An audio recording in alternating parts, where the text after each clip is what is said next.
Just in time for Phase 3, 7 out of 10 Singapore residents are now using the TraceTogether token or app. In a world first, Singapore Airlines is using a new app to verify passengers' COVID-19 test results. And authorities are investigating a possible breach of COVID-19 protocols at actor MAXI Lim's wedding. It's 5:30 p.m. here in Singapore. You're watching The Big Story, coming to you live from the Straits Times newsroom. I'm Haryanto Diman. You can subscribe to the Straits Times channel so you never miss a single episode. Well, Singapore, we've done it. 70% of residents are now using either the TraceTogether token or the app. Getting to 70% was one of the requirements set by the government before Singapore could enter Phase 3, which starts on Monday.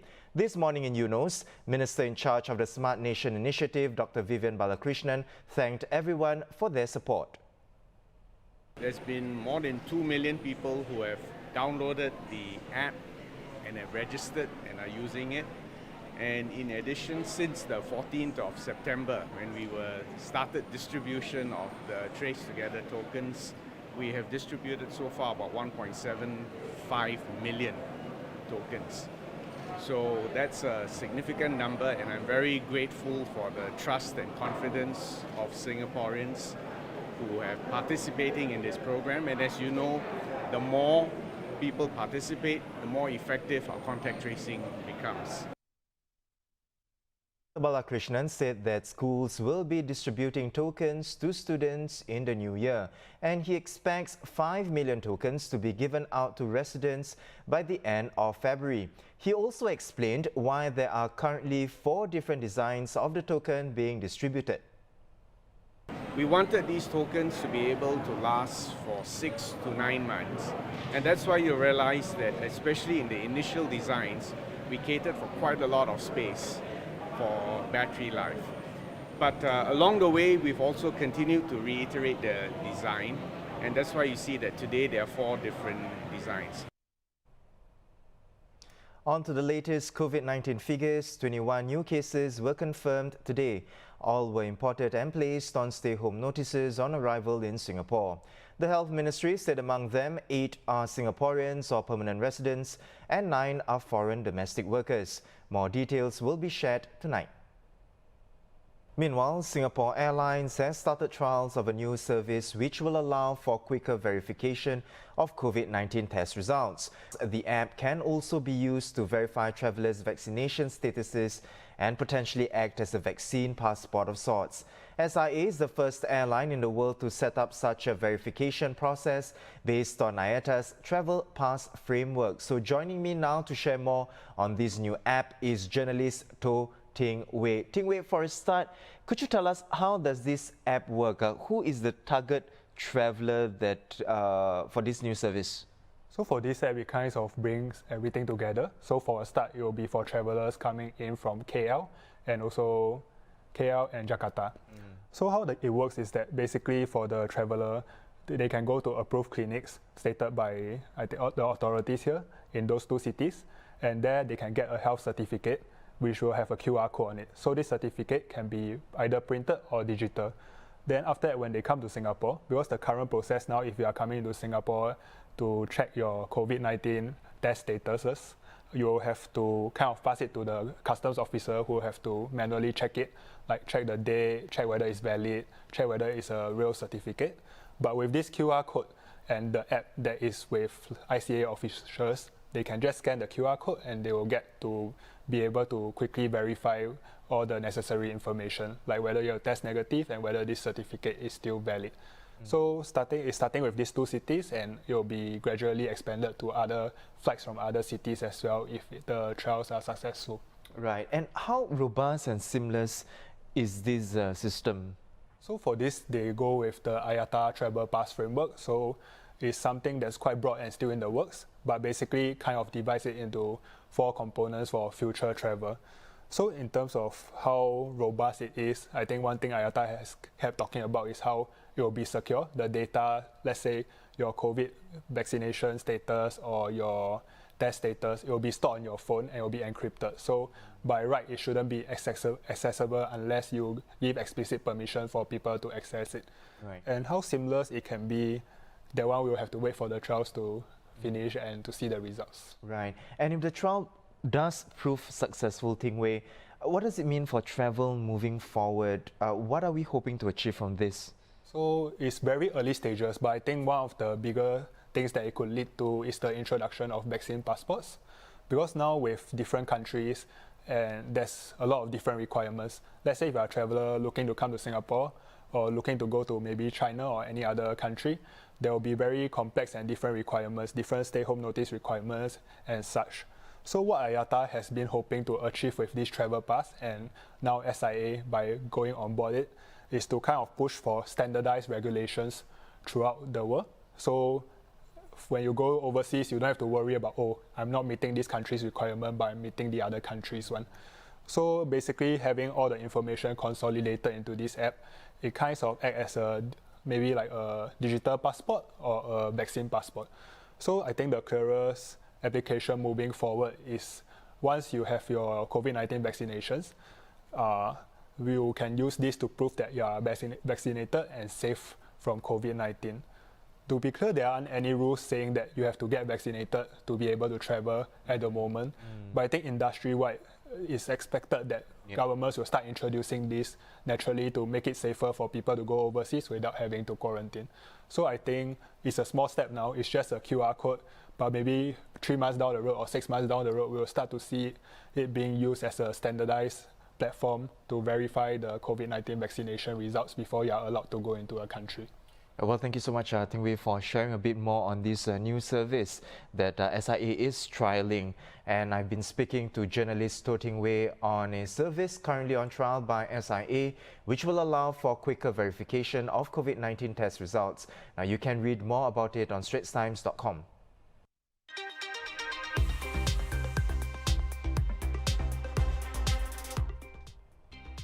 In other local headlines, Our Boys to Men actor MAXI Lim's wedding is under probe for allegedly breaching safe management measures. In videos and photos of the event posted on social media, guests could be seen performing and playing games on stage without masks or face shields. Some were also seen intermingling and not wearing their masks during the march-in. A reader who tipped off the new paper on Tuesday said he had made a complaint to the Singapore Tourism Board after seeing the posts. STB is aware of the allegations and is investigating. Separately, the police are investigating 15 Singaporeans for breaching safe distancing measures at the North Bridge Road shop house. One of them, a 29-year-old man, was also arrested for committing a rash act. He allegedly attempted to flee via the roof when police arrived. Medical consultations at hospitals are usually done in person, but thanks to Tammy the robot, patients at ALEXANDRA Hospital are now able to speak to healthcare workers via teleconference. The hospital is trialling the use of smart robots like Tammy to visit patients in Queenstown who are homebound, isolated, have multiple conditions and have limited access to technology. The robot, which comes with a computer screen and camera, can also respond to user commands and play recorded videos such as physiotherapy exercises. In the final tender of the year, COE prices closed mostly higher except for Category A cars. The premiums for Category B cars and the open Category E hit the highest level this year at $45,012 and $49,500 respectively. A total of 5,072 bids were received, with a quota of about 3,350 COEs available.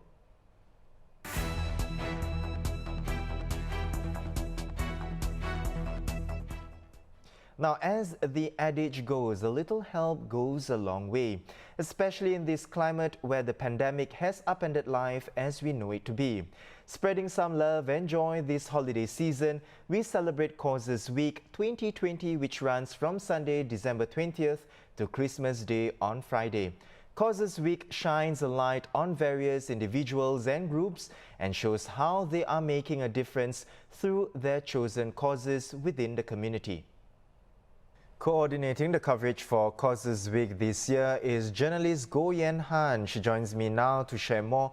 Yen Han, for a start, could you share more on the process in putting together the coverage for Causes Week 2020? What are the issues being highlighted?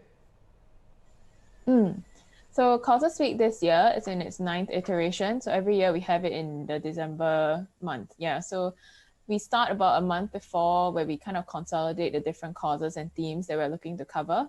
And we rope in the whole newsroom. So we have the different beats pitching in, such as, science and health, we have sports, we have the life section all coming in to help. And between all of us, we try to give a spotlight to the smaller charities or the ground-up initiatives who are not as well known to give them kind of a bit of a boost. And every year we also open a call out to members of the public because, that's where some of the more unknown causes can come from, for them to write in about, some good Samaritans they know or causes that they think are worth sharing. And this year we had a couple of them write into us as well.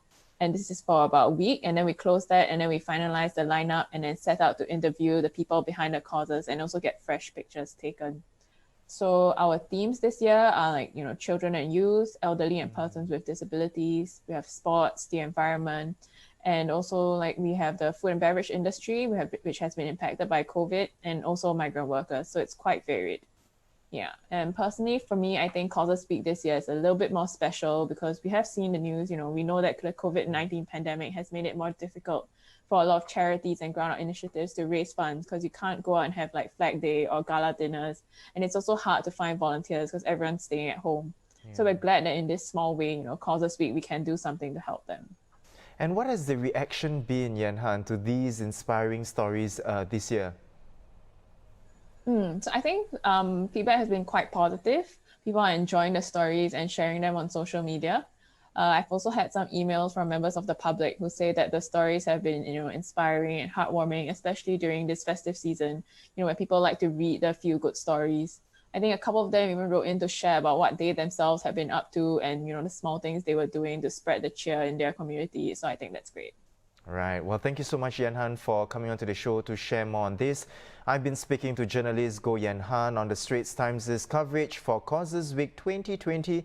Now, Causes Week runs to this Friday, December 25th. You can read all the stories on straitstimes.com.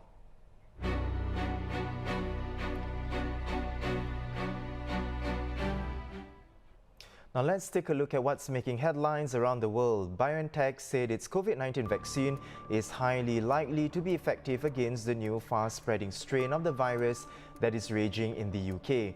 The company and its partner Pfizer is one of at least 4 drug makers that believe their vaccines will work as well. Scientifically, it is highly likely that the immune response by this vaccine also can deal with the new virus variants. We expect that end of January or in February we will be able to update and provide information. More countries have banned travellers from Britain. The Philippines and South Korea will temporarily suspend flights from the UK until the end of December, while Japan will ban the entry of non-Japanese people from the country. More than 40 countries across the world, including many European Union members, have shut their borders to Britain on Monday due to fears about the mutated strain. Meanwhile, the British government is considering moving more areas of England into lockdown to counter the new variant. Over in South Korea, President Moon Jae-in faced growing public pressure today over his COVID-19 vaccine procurement plans as the country struggled to contain a third wave of the pandemic. This comes as South Korea reported 1,092 new coronavirus cases, the second highest daily count. Local media has lambasted the government's approach as too relaxed and overly reliant on locally produced shots, which will take more time than overseas options. Closer to home, Thailand confirmed 46 new infections today, including 39 locally transmitted cases found in 17 different provinces.